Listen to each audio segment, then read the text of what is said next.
कांग्रेस के राष्ट्रीय अध्यक्ष पद के लिए मल्लिकार्जुन खड़गे ने राज्यसभा के नेता प्रतिपक्ष पद से त्यागपत्र दे दिया है।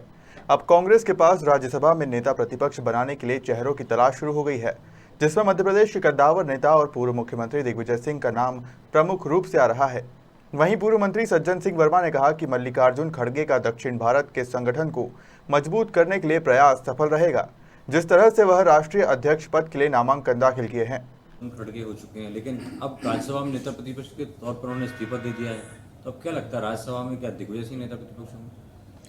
देखिए, बिल्कुल सही प्रश्न है, सामयिक है बिल्कुल। हमारे अनुसूचित जाति के सबसे कद्दावर नेता जो दक्षिण भारत से आते हैं, श्री मल्लिकार्जुन खड़गे जी को निश्चित रूप से कांग्रेस का राष्ट्रीय अध्यक्ष बनना उनका तय है।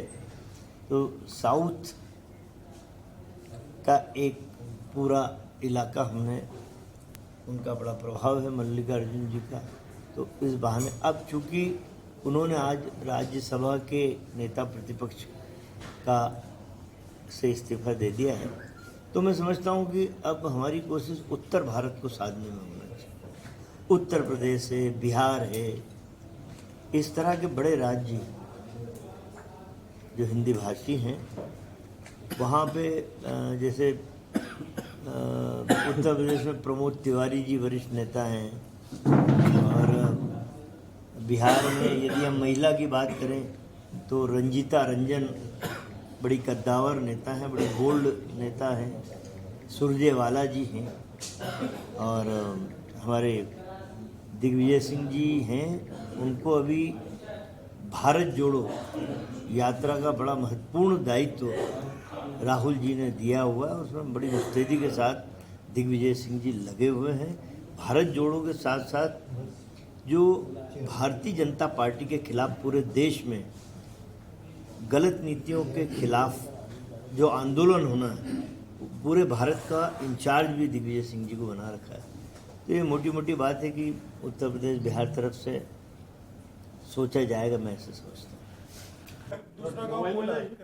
बोला भाई, जब कल से 23,000 गाँव में जो है गांधी चौपाल लगाने जा रहे हैं, महंगाई सहित तमाम जो इसमें मुद्दे हैं, चौपाल के माध्यम से ग्रामीण क्षेत्रों की जनता को समझाया जाएगा। नहीं, देखिए, गांधी चौपाल एक कंसेप्ट है। गांधी जी के विचारों को आज भी इस देश को आवश्यकता है। गांधी जी ने पंचायती राज मजबूत हो, ये अवधारणा भारत में सबसे पहले गांधी जी ने, तो उसी के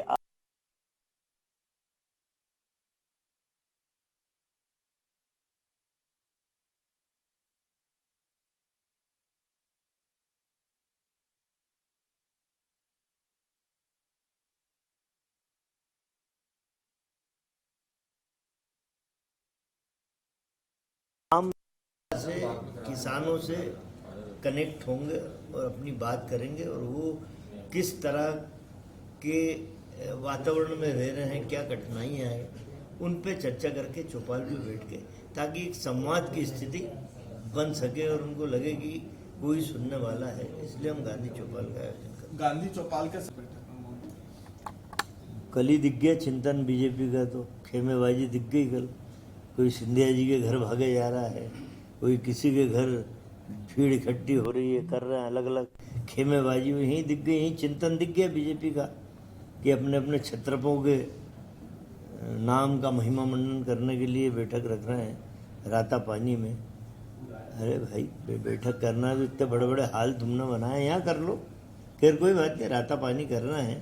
पर चिंता का विषय उनकी सबसे बड़ी राहुल गांधी जी की दिसंबर में जो यात्रा, भारत जोड़ो पैदल यात्रा बुरहानपुर से एंट्री कर रही मध्य प्रदेश में, और जो रिस्पांस केरल से लेकर तमाम राज्यों में, कर्नाटक में, जो उस भारत जोड़ो अभियान को लाखों लोग राहुल जी के साथ पैदल चलने के लिए तैयार हैं, वो रिस्पांस मिल रहा, वो चिंता का विषय इस समय संपूर्ण भारतीय जनता पार्टी के पास है। तो मुझे लगता है कि वही एक मामला है इनकी चिंता का जो विषय है कि कैसे उसकी काट की जाए, कैसे सबसाइड किया जाए। तो ये इनकी चिंता का विषय है, तो चिंता बैठा गया। वार्ड स्तर पे चलाएंगे, इसमें घर घर जाके जो है लोगों से वाद विवाद करेंगे, प्राथमिकता जो है अब इसको दी जा रही है। देखिए, हमारा अभी सारी विधानसभाओं में हमारे कार्यकर्ता पद यात्रा कर रहे हैं। पद यात्रा के माध्यम से भी हम कनेक्ट हो रहे हैं और हमने जो मंडल सेक्टर बनाए हैं, अब उनकी मीटिंगें चालू हो रही हैं। तो सेक्टर और मंडलम के लोग, जैसे सेक्टर में 5 पोलिंग है, तो उस सेक्टर की जो हमारी कमेटी है वो स्थानीय लोगों के साथ उन 5 पोलिंगों पे एक एक गांव में एक घर जाएगी, लिटरेचर देगी कांग्रेस का और संवाद करेगी, पूछेगी। एक हमारे पास फॉर्म भी रहेगा जिसे भरेंगे, कुछ कठिनाइयों का, कुछ क्या चाहते हैं, क्या दृष्टिकोण इस समय बदलाव आया है लोगों को, वो सारी बातें हम करेंगे।